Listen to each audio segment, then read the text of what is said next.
RCN. You know, people talk about as-builts. They have an as-built model. They have as-built drawings. Jokingly call them as should have been built because that was the intention, right? I'm always trying to find fastest, easiest way to get the job done, the most efficient way possible. Really impact the construction process, change the way that we're approaching buildings, how we're planning the construction process. When is it okay to use a SLAM device, or how accurate is a SLAM device over something that big? We couldn't figure out what was going on until we realized that it was literally the heat that was changing the steel. And you want to use the right tool for the right process at the right time. Welcome to another episode of Reality Capture Network. We're excited to sit down and talk with David. Thanks for joining us. Absolutely. Glad to be here. Well, we're going to dig in and talk about some fun stuff. First thing, let's start with you and your role and tell us a little bit about yourself. I'm Chief Technology Officer at Envision Construction, based out of Atlanta, Georgia. Been in the industry about 20 years. Did a stint with Holder for about 12 years and Winter Construction for 7. Always focused on construction technology, drones, LiDAR, 3D modeling, the whole bit. Just trying to make the industry better one day at a time with the technology, essentially. Sweet. Okay. So what is it in your role that you specifically focus on right now? Everything. Everything, I know. All thing that comes with the technology. The biggest things we're focused on right now are literally drones, LiDAR, 3D modeling, planning, 4D scheduling, 5D estimation. Literally just trying to chip away at the inefficiencies of our industry. Our tagline at Envision Construction is construction is broken and we're fixing it. So that's literally our focus. That's awesome. It's just chipping away at the problems and the issues that plague our industry and have for 1,000 years. We're trying to figure out ways to make the building process better for ourselves, for our clients, and for all the constituents involved. All right. So you focus on a lot of tech. Let's pick a couple that you're hands-on in recently. Like, what are some things as a firm that you guys are implementing now? Well, LiDAR is probably a big piece of it. We've been testing out a lot of mobile LiDAR, a lot of SLAM technology. I've been using laser scanning tech since probably 2008 and drones since 14, 15. So we're trying to combine those two technologies together and trying to figure out how those synergies work out, how we can, really impact the construction process, not just have, the drone sitting on the shelf, but actually how we can impact and really change the way that we're approaching buildings, how we're planning the construction process, how we're figuring out ways to, reduce the inefficiencies that we have across the board. Yeah. Okay. So, what are some of the, equipments that you're using when it comes to LiDAR? So I'm currently testing out one of the the X packs right now. Not that they just released a new one, like I guess this conference. Sweet. Yeah. So I'm testing out the older version of that. I've tested out the Faro Orbis system. Yep. I've been a Faro proponent for years. Yep. I started out with Leica back in the day. So I'm really agnostic when it comes to the actual tools. It really comes down to what the most efficient tool is that will do my job better.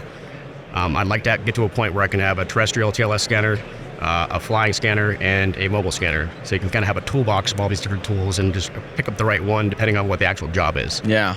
What would you say some of the difficulties are that you're currently facing? With LiDAR specifically? Sure. I think SLAM technology is great. I think it's fast. It's one of my biggest focuses right now is SLAM. I think it's a really quick way of gathering a lot of data. I think that it has a long way to go as far as the data capture process and the quality of the data that you can get out of it. Yeah. So I'm kind of watching all these different firms slowly inch forward in that technology piece. They're all doing it a little bit differently, but it's all kind of inching along. I'm really, really excited about where it's going though, because I think it really speeds up. I think we use the TLS for a lot of things, and it's overkill for a lot of processes, yeah, sure. right? So if I just want to go get a floor plan for a building, it's going to take all day to do that, but I can do that in 15 minutes with a SLAM scanner. Yeah. It makes a lot more sense, and so I'm always trying to find fastest, easiest way to get the job done the most efficient way possible, right? Yeah. So as a construction company, and you're playing with all the tools, you know scanners, you know scanning, right. You know accuracies, you understand control. How do you choose what to use? Like, what kind of accuracies are you looking for in different, use cases? That really comes down to what you're trying to do. Yeah, could you explain a couple of them where the accuracy for you as a construction firm really matters and where you start seeing that you can kind of cut off a little bit? So that's where I really like SLAM actually, because it's really good for what it's good for, but it's not good for most things in my mind right now. Like I wouldn't use it for floor flatness, for example. It's just not quite there yet. But I can really quickly go into a room like this. Like I scanned this room with one of the scanners at one of these booths yesterday in 15 minutes. Yeah. And I scanned the entire room. Yeah. And I got column locations, wall locations. I figured out where the ductwork was and things like that. And so for that aspect, I think SLAM is a really, really efficient way of getting a daily progress report, what kind of work's been put in place, generally where things are. But I wouldn't replace my TLS for, again, the floor flatness, the really accuracy needs, the stuff that I need to know exactly where it is within millimeters or centimeters. But I think it's, from a time and efficiency standpoint, I could probably hand a SLAM scanner to an engineer or a superintendent, and they can go walk the job site and figure out exactly what's been put in place, generally where things are, progress reports day by day. I can put it on the spot. I can let that thing walk around and gather all the data for me, really push towards an autonomous data capture process. But again, it's not going to replace the TLS accuracy right now. I hope that it gets to that point at some point. Yeah. But it's not quite there yet. Yeah. That I've seen. So, doesn't have to be like recent project, but could you share any stories or any time of where you kind of had issues with a project? I see a lot of challenges still where people are learning the hard way. I've done it a ton. Everybody who owns a scanner has done it. There's times that like we don't even know the accuracies of a certain device, or we're trying to figure out how we use control. Do you have any stories around like having to learn the hard way, or when you're trying to figure out how you use the tech? So I'll go back a few years. When I was at Holder Construction, I was building Apple's headquarters out in California, the big giant circle building. And we learned, it was a mile around, and we learned, because we were scanning every single day, trying to figure out how much work was put in place that day. And we realized the hard way that steel flexes. Yeah. And that big of a job, it flexes, up to a couple inches across the entire day. So we were scanning in the morning and scanning in the afternoon, and the temperature change affected our scans. So we couldn't figure out what was going on until we realized that it was literally the temperature that was increasing throughout the day was making the flex happen. And the requirements in that job were ridiculously accurate. 1/256 of an inch on some certain things. And it was just like, you can't even really get to that accuracy level, but they were focused on that level. And we couldn't figure out what was going on until we realized that it was literally the heat that was changing the steel, and it was flexing out. So we had to change our entire process to scan at the exact same time every day so that the temperature was the same. And that was a hard process to learn, because we were scanning a mile around building. Yeah. And it was a hard learning process, but we had to really change and affect the whole process. Yeah. I think that's something that people kind of underestimate at times when they're getting into the technology, maybe for the first time or they're early in it. We get all excited about the tool and we use it on like a little test, and it's beautiful data. And then we go try to apply it to everything. And that's where we start seeing things break. We're like, how do you control multiple levels of floors accurately? Or how do you control, linearly? Or when is it okay to use a SLAM device? Or how accurate is a SLAM device over something that big? I think there's so much missing education there. I think that people get so caught up with, oh my God, it's 1 millimeter accurate, it's 2 millimeter accurate. We're building in dirt. Yeah. Right? We're building literally where the width of the saw blade is the eighth of an inch, and people are so focused on millimeter accuracy data, which is really overkill for a lot of what we're doing. Yep. I think that's why I'm really excited about SLAM, because maybe it's not millimeter accurate, maybe it's an inch. Yeah. But I think it's good enough for a lot of the things that we're trying to do, and it's fast enough and it's easy enough to be able to use it effectively. You could spend all day scanning an entire project and then spend a day and a half, 2 days putting it all together. But if you don't have that data quick enough to where it's actually useful in a construction workflow, it doesn't make any sense. Yeah. So I think that TLS processes are overkill for a lot of what we do. Yeah. That's where I'm really excited about bringing the SLAM process into the hands of the people who are actually doing this day by day. It's easier to use. Yep. You can hand it to somebody and they can go out there and scan all this stuff. It doesn't take me or somebody on my team to go and do that process for them. You can put it in the hands of the guys on the job sites, and they can get that feedback that they need really quickly and make the decisions that they need. So, all these companies out here are really focused on gotta get millimeter accuracy. But if I'm scanning a dirt pile, I don't need millimeter accurate. Yeah. That's gonna flex with the rain, And so it's like there's really you want to use the right tool for the right process at the right time. And that's where I'm really excited about how these different technologies are for me. I could scan things with my phone now. Yep. With the LiDAR on my phone that's accurate enough for what I'm trying to do. Yep. Yeah, I think that's the big, historically, I feel like the education in order to determine even that process is what's been missing. Right. Like, we've all had to just go trial every device and try to learn, okay, wait, where can I use that? Okay, that was the wrong use case. That wasn't accurate enough, or this is taking forever. That's my favorite thing, I think, about all the new hardware, like you're saying, with SLAM and with iPhones and is we as professionals, we have to realize there's a fit for all of them. Right. I see a lot of people bash the cheap stuff or the fast stuff and it's like, we just have to learn, because the mobile allows for much bigger projects. Right. You can capture a lot more that may have not been worthwhile to do before because it'd be too expensive or Right. it was too slow. And so you always have to play that balance of like, what is good enough for the job, and how do we manage expectation with clients or teams Right. or what it's going to be used for? I mean, I've seen several companies here, I'm not going to name names, but I've seen several companies that are getting more and more affordable in the SLAM technology world. Yep. To go back to that. And it's, a quarter of the price for some of these other companies. And quite frankly, most of the SLAM technology I've seen out there right now is not that great. Yeah. So if I'm going to pay a quarter of the price for still not that great data, I might as well pay a quarter of the price for that. Yeah. And still get good enough, right? Yes.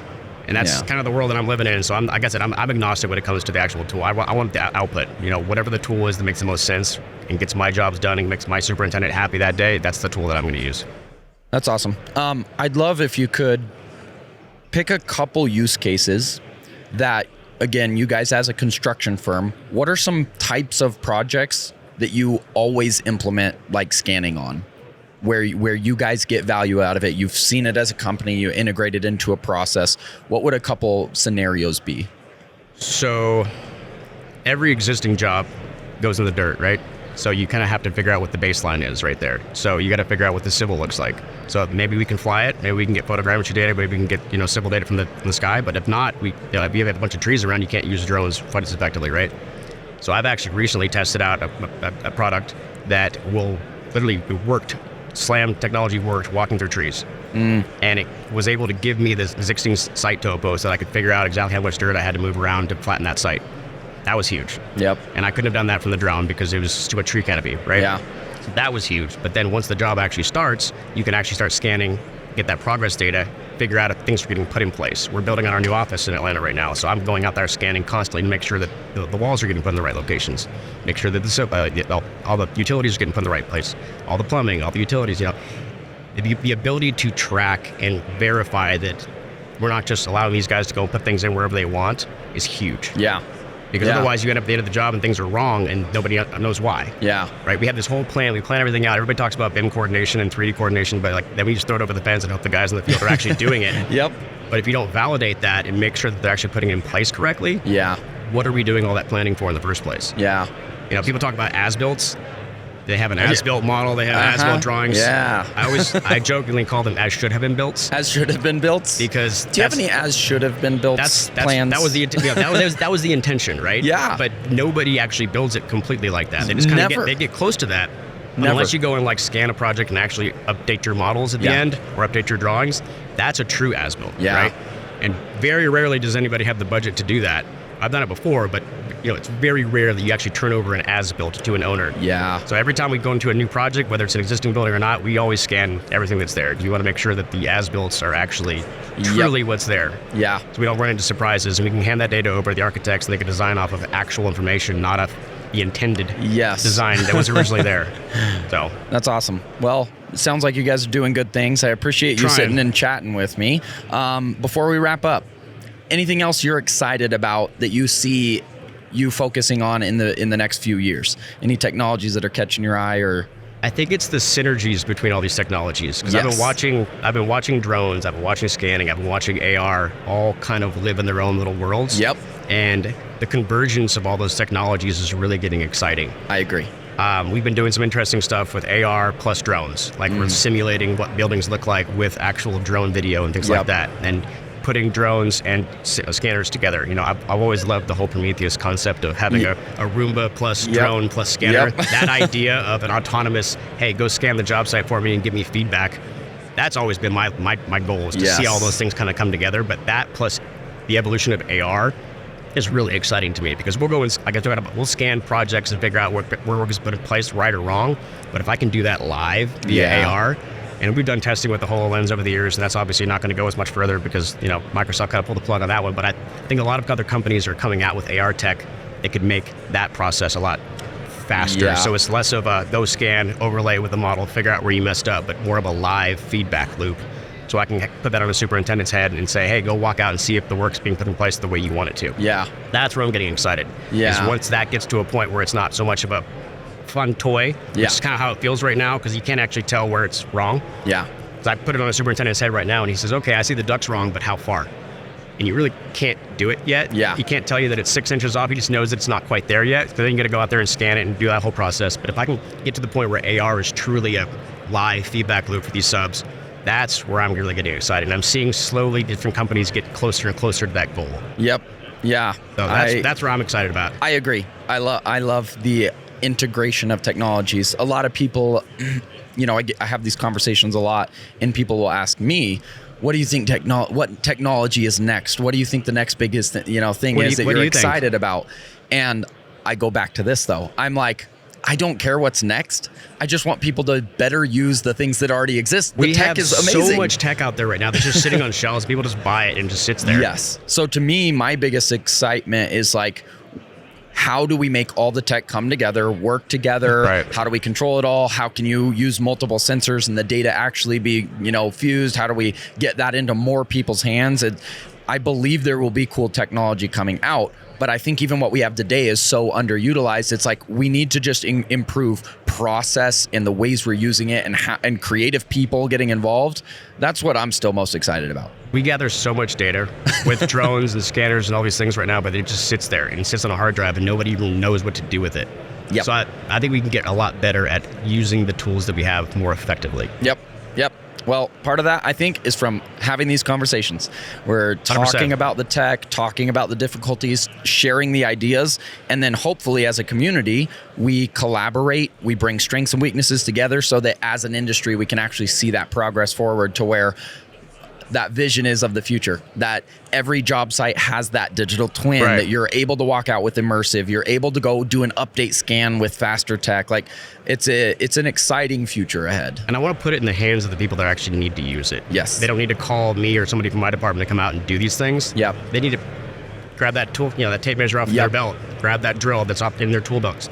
Use these tools because they're right there, and not have to call me and say, hey, let's go do this cool new tech thing. No, it's just another tool in their tool belt. Yep, absolutely. Right. I agree. Well, that's where I'm hoping it gets to. We're gonna make it get there. Yes. I'll end with this quote that I keep sharing from, I think attributed to multiple people, but Abraham Lincoln. The best way to predict the future is to create it. Love it. So together, we'll create the future. We will all create it together. All right. Well, thanks again for joining us, sitting down and talking. Looking forward to seeing where things go as we move forward. Absolutely. Looking forward to it as well. Cheers.